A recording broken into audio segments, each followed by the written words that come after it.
5th. We do have a quorum, but I don't know, is Bob going to be here? We should have a full house tonight. So Tori, Sam, Bob, we expecting. They're just running a little late then. Okay, no worries. We got an agenda to follow, so I'm going to start off with public comments. Public? Sounds like Mr. Dalton is in public tonight. Indeed. Thanks. I'm representing the Downtown Association for the last years, the president. So I come and visit with you about what we're up to and what we think about downtown. We operate in the same geographical area you guys do, and use a lot of your programs to enhance things. I've got 4 little things here. First of all, good news on the banner polls. We've all been interested in the banner polls. We did send a letter to the city manager about our desire that they be replaced, and he wrote me back that they're on order now. They will rebuild. It turned out when the first one was damaged, it pulled on the wire for the second one and damaged it as well. Yeah. So they're going to have 2 brand new banner poles, but they're on order and hopefully under construction, hopefully in time for the season when we have events and things. At least by 2025, maybe. Years and decades. Well, it took 10 years or so for this group to It took us a long time to get that. get those things.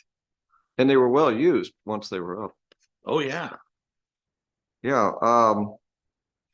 So you'll know, both the Downtown Association board and the design committee of the Downtown Association are interested in the bank project. So as you put that together, we can contribute quite a bit from both those separate bodies. 2 last things. One is, it looks like you may run out of money in the minor maintenance grant program because it's so popular, $1,000 out. And it's our way of doing a lot of little projects and bringing things up to speed in downtown. Very popular program now that it's $1,000. But you may run out of money. If so, our recommendation would be that you refinance it out of your contingency fund for at least a few $1,000s to get through to the next fiscal year, which is July, to keep that thing going. I think there's a big return on investment for those few dollars.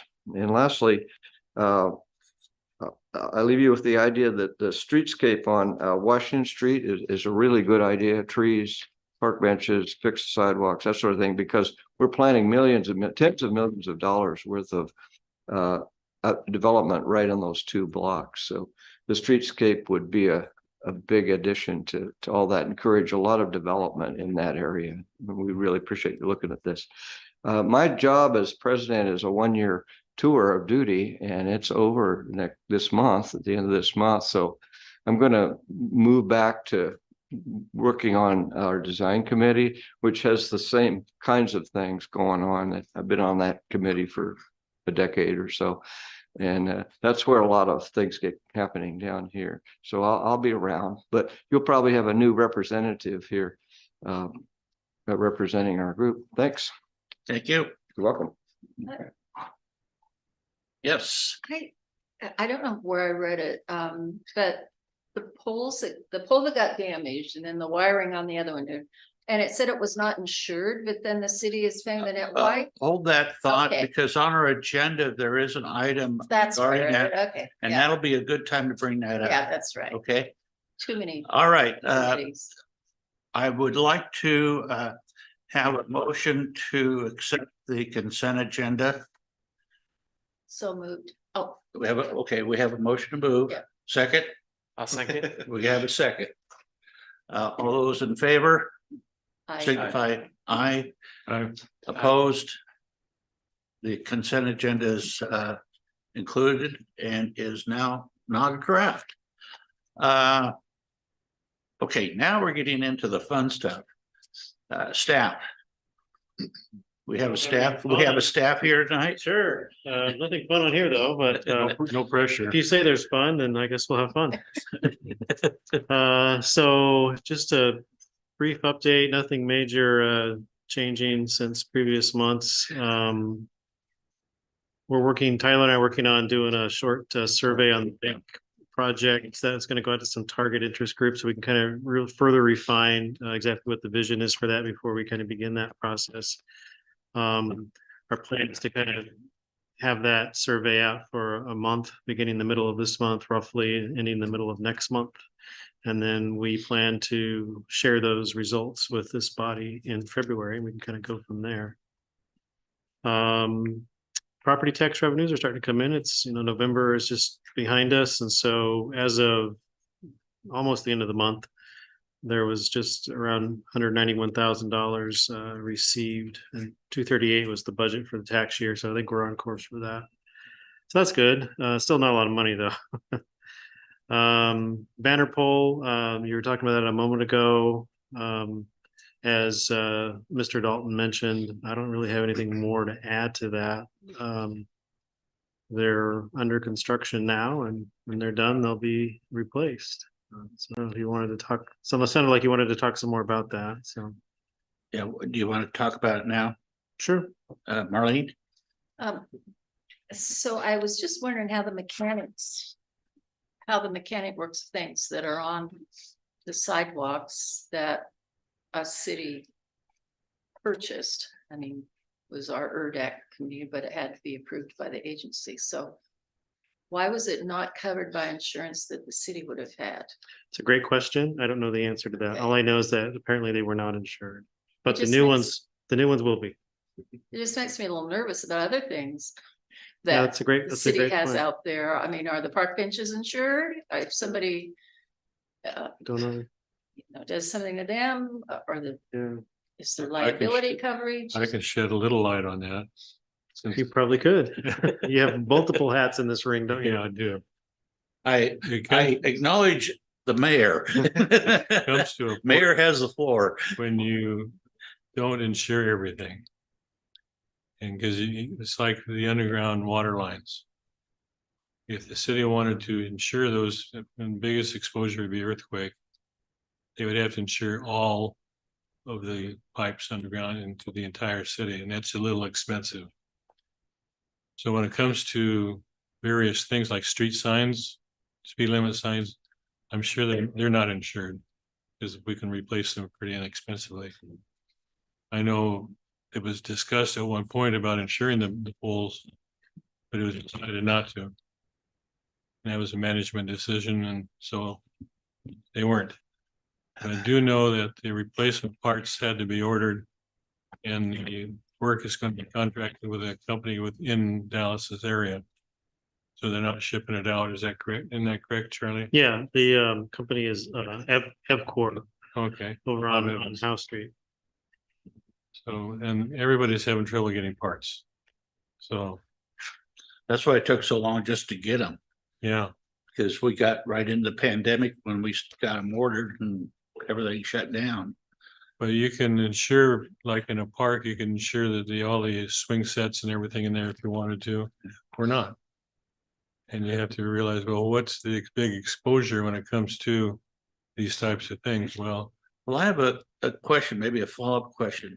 Was this an auto accident that Yeah. caused can we go after the, That's what took so long. We went through the whole court legal process and we lost, basically. and they denied Apparently. liability? Well, they're apparently Apparently they denied liability. correct. Wow. So there was no financial recourse for us from the other party. And that's what took many, many months of legal proceedings to get us to this point. so I don't know if it was a medical condition or what caused the accident. For some Okay. reason, Yeah, it we should did have not been, prevail. but the auto insurance should have paid for any damage, it seems like, but Sometimes they don't because if it's a medical condition. You're driving along and have a heart attack and hit another car. Chances are then your insurance is not liable. with that in mind, then would it be prudent for the city when they install the new ones to put some sort of pipe barrier filled with concrete around them so that if somebody decides to do that again, or something like that happens again, that we minimize our damage. Well, It that's a may good be question. cost effective if it's gonna cost anything over $10,000 to do this, to Yeah. have some sort of barrier or something. Well, to they will be protect- insured, the new poles will be insured. So we won't Yeah, have but that issue again. As far as It might putting be a worth, immovable concrete barrier, I don't, I don't know. not a concrete barrier. I'm talking No, about you're like not talking about post, concrete like filled, a 2-inch post or Right, something but like it's that, that's filled with same concrete. effect though. I'm sure Buried the in the highway ground. department would have something to say about that. Yeah, Yeah. it's a state highway. I mean, we You could talking like a ballard? Putting Hmm? ballards around it? Well, like in my home, for example, I'm required by either state law or city law to have a protection barrier from hitting the your hot the water furnace. heater, your furnace, yeah, those are building code issues. I know, right, yeah. but the same type of thing would apply to something that is Why can't- costly to the city, because the taxpayers are paying for it, essentially. So I don't think those type of barriers would do any protection for a car that's doing 35 miles an hour. You need to build a Fort Knox around it or something, well, and if it's insured, then we don't have a problem like we did. okay, I'm just throwing that out just as a suggestion. If that were, could be done at the time, it would minimize damage or not, I don't know. I'm Okay. not an expert in that area, so, Right. Nor am I. But I think I would agree with Ken. yeah, Those are designed for, under 5 mile an hour. If you bump into it when you pull Yeah. into your garage, it's a lot different, like I said, than actually, you would have to design it for the largest vehicle that could possibly be going down the street, Like which a would be a semi semi-truck, Yeah, going potentially 35 miles an hour. maybe. Yeah, I don't know what you would put out there to, like you said, it would be kind of a Fort Knox. well, I've sort of a seen situation. in like in Washington DC, they have these posts that are about maybe 2 foot in diameter that are automatic. They can put them up to Mhm. present or move them down. Right. Or whatever. Yeah, those are like But removable ballers. That's a yeah. little overkill. Yeah, you could do like Target, put those big giant red concrete balls out there. That might work. They turned it into an art installation. Oh, yeah, art project. Where's the art committee when you need them? Okay, I suppose you could move on then. Yeah. Anything else? If you haven't heard already, the Wells Fargo building is being acquired by the Dallas Community School. They're actually going to be in front of the Planning Commission here next week with a conditional use permit to expand their operations to put a high school in that building. And just other updates, all of our ARPA 2022 projects downtown are done, which is great. And 5 of the 9 23 round projects are completed. So doing a good job wrapping those up. That's it. That's all I got. Thank you. Yep. Any questions? Hearing none. Thank you.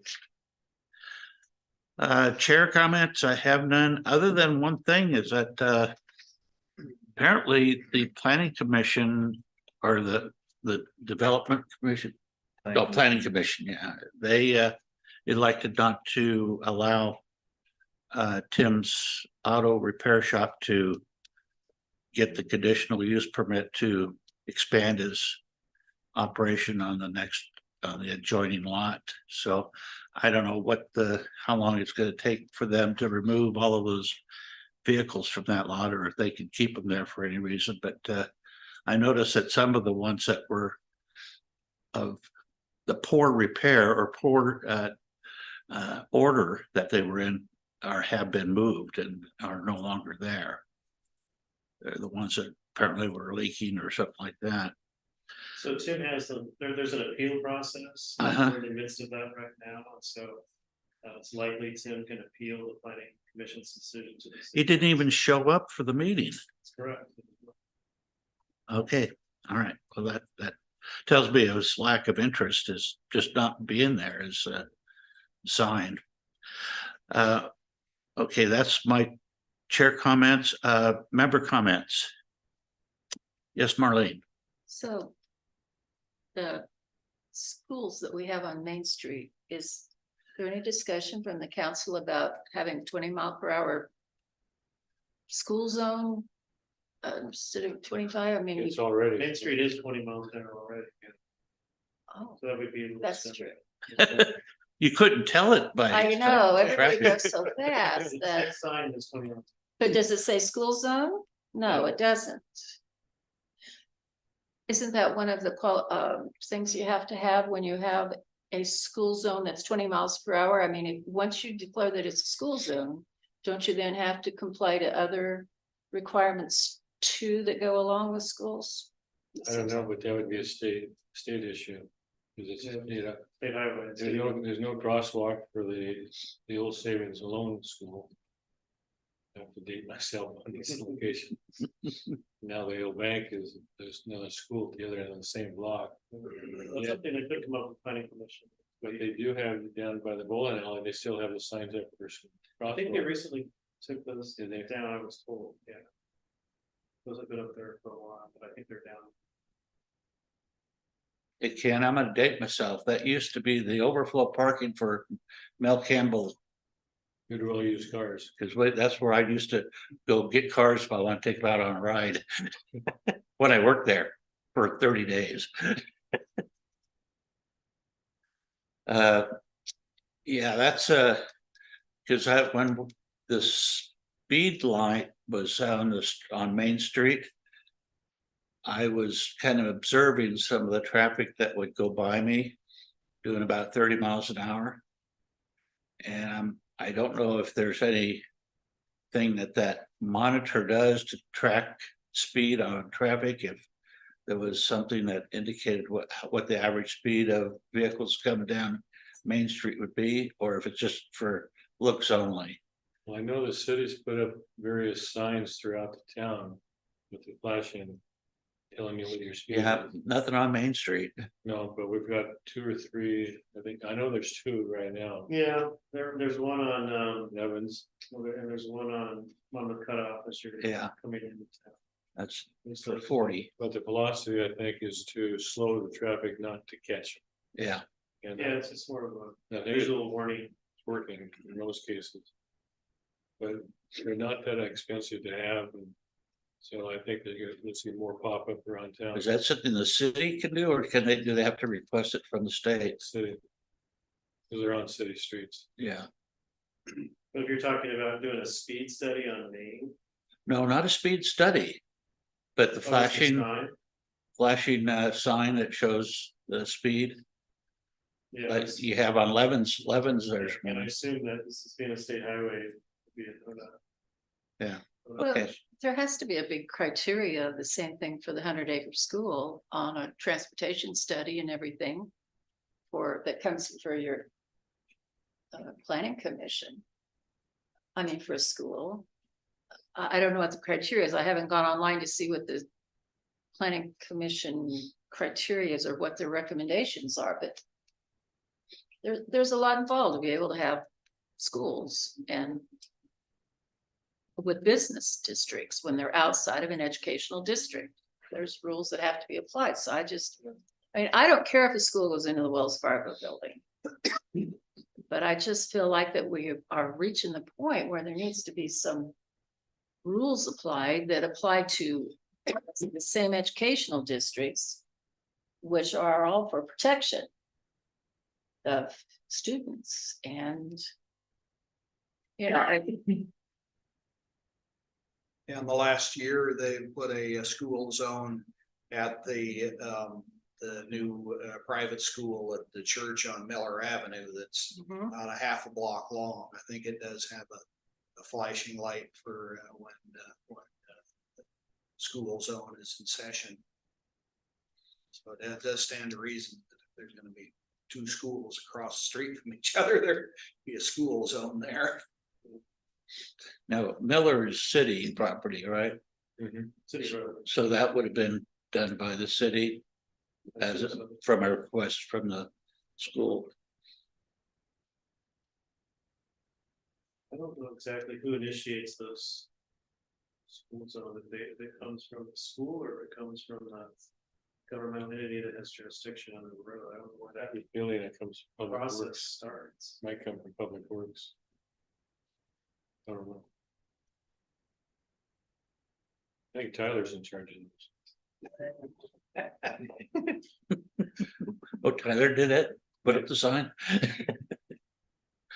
Any further member comments?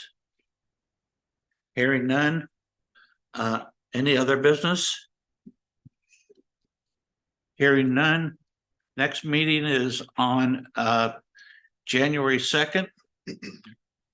Should be the third, Third. because the council's moved to the second. because of Okay, the 'cause, Monday holiday. I'm just going by what it says on my sheet of paper here. Yeah, that's incorrect. It should be, actually, the year is incorrect too. So it should be. Is it the year? Not even, we're gonna skip it it should in say January? 3rd, 2020. We're going to the Wayback Machine. Yeah, And it'll depend on what both meetings are on that night. okay, January 3rd next year. I just want to wish everybody a Merry Christmas. And we'll be seeing you after the first of the new year, and you all be safe during the holiday season, because there are a lot of crazies out there. We don't want to miss seeing you. And they're all in the store today. And I think Bob Brixis is busy now too, Yep, it is. because I know my wife is throwing a lot of She's stuff your way. having me do a lot of things for her, yeah. Want to get everything fixed up again. Hearing no other business, meetings adjourned. Yeah, Dad used to